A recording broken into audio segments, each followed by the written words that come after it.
Oh boy, I don't know if this is going to be any good. Hello, everybody, and welcome back. Today, we're going to be talking about Street Race Kings, so, let's unpack.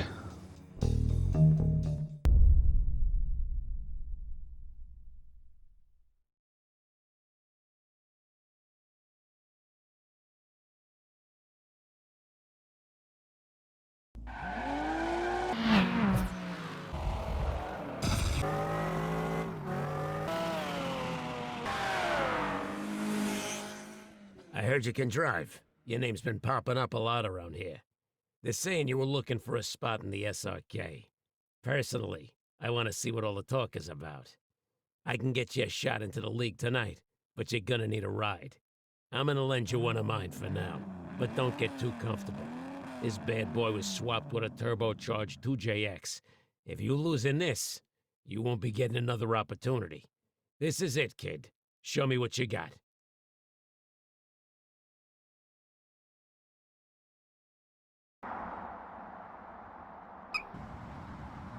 All right, kid. It's time to walk the walk. There's a qualifier nearby. Check your map. When you're ready, head to it and get started. So, immediately after that opening, the first thing I thought of was like the old school, like, I guess old school now, holy shit. Midnight Club games and like the earlier Need for Speed games like Underground and Underground 2, Most Wanted, and Midnight Club 3 specifically. So you get thrown in, and that loading screen was a lie. I mean, the game doesn't look half bad. I beefed up the graphics a little bit and changed some of the cell shading options, but so far so good. So, what is Street Race Kings? It is very much a racing game. Obviously not a AAA title, however, it is treated as one if it were from 20 years ago, if I'm making sense there. In other words, it still plays very well, surprisingly. I know it doesn't look the best, but it is a lot of fun. It has multiple styles of racing.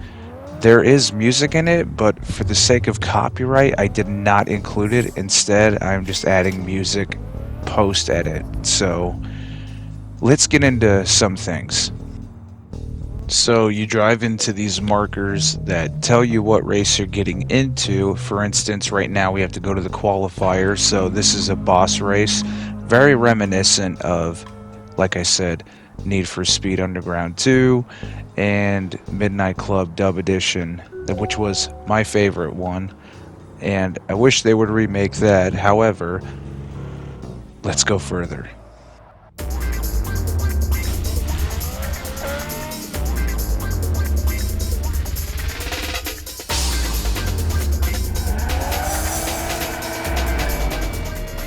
After being given a bunch of trust and a car, you can enter the qualifying round. Now, I don't know why this unseen person has all this trust and faith in you to loan you this car. However, it is what it is. And also, I did cut this race up. It is a simple sprint. Some of the boss races are different. Some want you to do drag racing, some want you to do drift racing, and things like that, which we will get into the different styles here. So after you beat the boss, they let you free roam.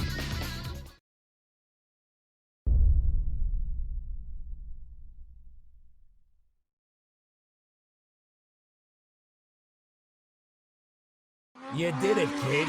Not bad. Congratulations. You're officially a part of the Street Race Kings. Now that you're in, you'll be starting your journey, but I can't be giving out free rides. You're gonna need your own wheels. You'll be starting off in Midnight City. I'll drop you off at the nearest car lot. After that, you're on your own. So after winning the race in somebody else's car, winning them most of the money, I imagine, and winning yourself some money, you're given the choice of car that you want. And at first, I was cycling through the different packages because you can buy cars that are pre-equipped with upgraded parts, which I think is pretty neat. It saves you some time. And after looking at all the cars, I thought, what would I do back when I was a kid and I was playing Underground. And I'll tell you what I did the first time I played it was I went with the Volkswagen Golf, the hatchback. So eventually, after looking through each of the cars and going like, oh, those are cool designs, this, that, whatever, I'm like, well, we got to do what's best and we got to go with the hatchback. So I make my choice, and I'm gonna make a sleeper build with it. It's gonna just be like no vinyls, no nothing. I'm just gonna have a couple upgraded parts, and it's gonna have a paint job, and it's gonna be super powerful, and nobody's ever gonna see it coming. I can't wait. The first checkpoint we head out to is drift racing. Drift racing should be the most obvious thing, which is just that, drifting. Now, however, you're not racing other opponents. The idea is to score the high score, the target score, rather. And if you go above and beyond, I don't think you get anything extra for it, because I think we exceeded by like 900 points in this race. Now, your first couple, don't expect to have like the most swing in the world. You're going to kind of have to sway to keep it going, but it does get better over time. It just depends on the parts you have. Just cheese it through until you have the right parts, and then after that it gets a lot better, trust me. Another style that's introduced early on is the mirror race, which, it sounds like you would just race a mirror track. No, what that is you have 4 racers. 2 of them are going one way and 2 of them are going the opposite way.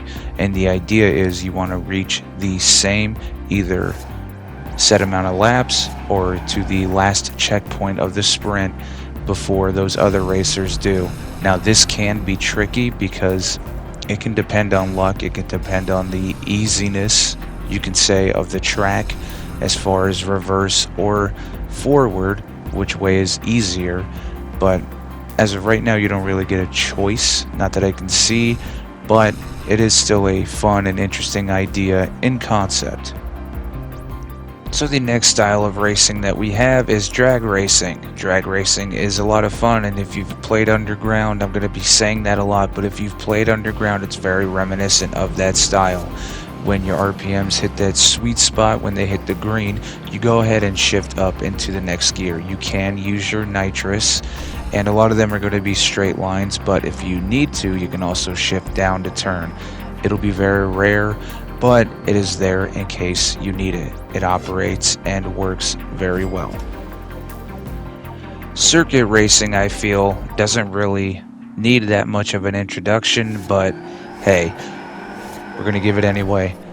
You got to do laps. It's lap racing. So you complete the laps, do it in an efficient amount of time with an efficient amount of skill, and eventually, with enough practice or with enough parts, you will come out on top.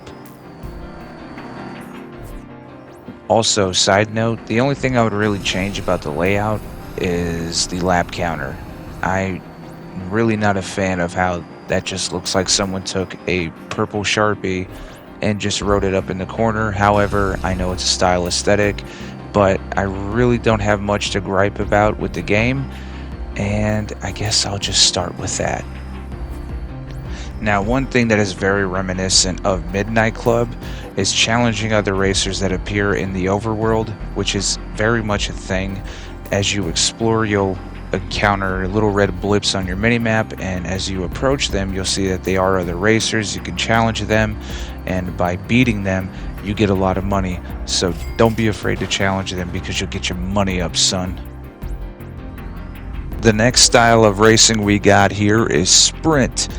And for me personally, I've always preferred sprint to circuit because I've always enjoyed a long race with enough tension to know that you don't have a second lap to make up for it. So you have to make sure your turns are tight and your speed is up to snuff, and do what you can to get that win. And after completing all of the races in a set map, basically what'll happen is you'll have a little cutscene play out of what's to come next. Basically, your boss battle, and you don't have to complete every single race on the map. It can be like, say if there's 5 races and you complete 4 of them, it'll still initiate the boss trigger.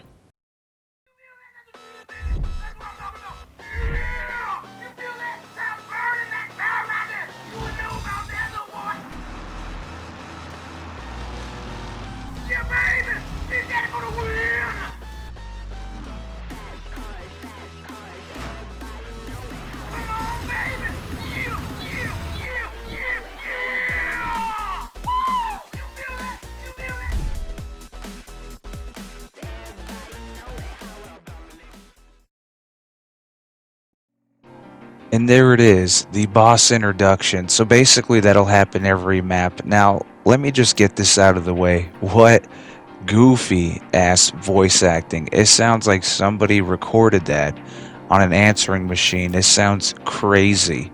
It sounds wild.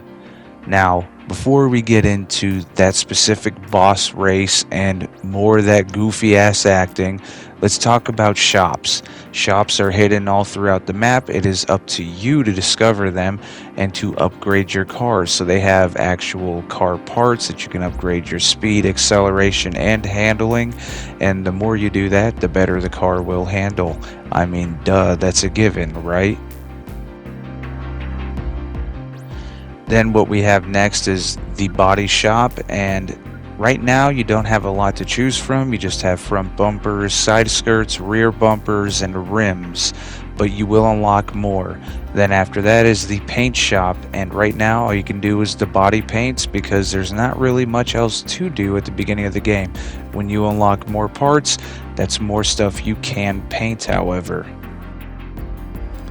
And after doing all of that, finally, let's head out to the boss race and let's just see how this hashes out, man.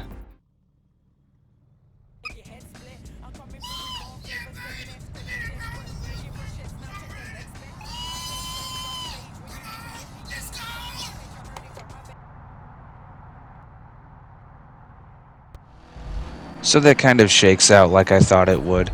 Basically, still crazy, and it still sounds like recorded off of an answering machine. I can't hate on it though, because I mean, it is what it is, and it's still a lot of fun. It's still very funny. It kind of brings you into this world. Now, I could be like super whatever and say, well, it doesn't exactly look up to snuff and it sounds like this, but honestly, it's taking you back to a place in time. And if they were to make a sequel of this and just bump everything up, like your graphical input and the microphone settings and all that, I guarantee you it would be right up there with everything else, because some people don't overlook stuff like this. I know what the intent of the game was, and for me that's what makes it special. The control is fine, the gameplay is fine. I haven't encountered any crazy bugs. There's no glitches happening on the cars. There's no glitches happening in the overworld. It's just been a lot of fun. I really don't have anything negative to say about this game. Now, just like any other racing league or underground racing league or any dub edition racing league, when you defeat the boss, you move up the rank and you collect your prize, each one a mystery. So what did we get this time around? Well, I chose at random and I just so happened to take his car. Thanks, because now I have a second car. And with that, you unlock the next city, and so on and so forth. So that's basically the premise of the game. You want to climb the ranks, unlock more cities, unlock more challenges. You'll have to go back to other cities to do more challenges. Now you can find certain jumps and things like that to do, like quick stunt cam type of things, as you can see here. And there's another one that's going to pop up here in a second. Basically, they're either shortcuts or they're just little things to show you, like, oh hey, look, we noticed that you're doing a stunt. And the last race that I have seen thus far before giving this game a review and talking about certain points with it is coming up, and honestly I really don't have anything bad to say. Once again, there's nothing really bad that I could really harp on it. But anyways, the last one's called Free For All. Free For All is a fun style of a concept, being that there's no specific order to capture the checkpoints. You just have to get them all before another racer. So if there's a certain route that you want to take, or if there's a certain way that you want to get the checkpoints, as long as it works and as long as you get it before the other racers, you will get that dub. So overall, is it worth playing? If you're into the aesthetic and want to play a game that reminds you of the olden days, then yeah, I'd say go ahead and give it a shot. If not, then this is not the game for you. I would say, honestly, by playing it, I would give it like a 3.5 to 4 out of 5. There are certain things I would change, as well as very minor things such as having a more fluid control over your stats, like your acceleration, top speed, and handling. But other than that, it would just be, griping and nitpicking, which I don't feel like I have to do. This game far exceeded my expectations. I honestly did not know what I was going to walk into, and I was just like, you know what? We're gonna do it anyway, it doesn't matter. So I don't know, I'm just stunned, I'm floored, I'm having so much fun with it. And honestly, if you want to feel for what games were back then, go ahead and pick this up. And if you want to relive those days, like I said before, go ahead and pick it up. I mean, it is such a gem, and it's on sale for like $2, $3, something like that. It's very much worth it. So with that, everybody, we'll call this the end of the video, and I want to thank you all for watching. I appreciate you all, and 1K gang, let's go.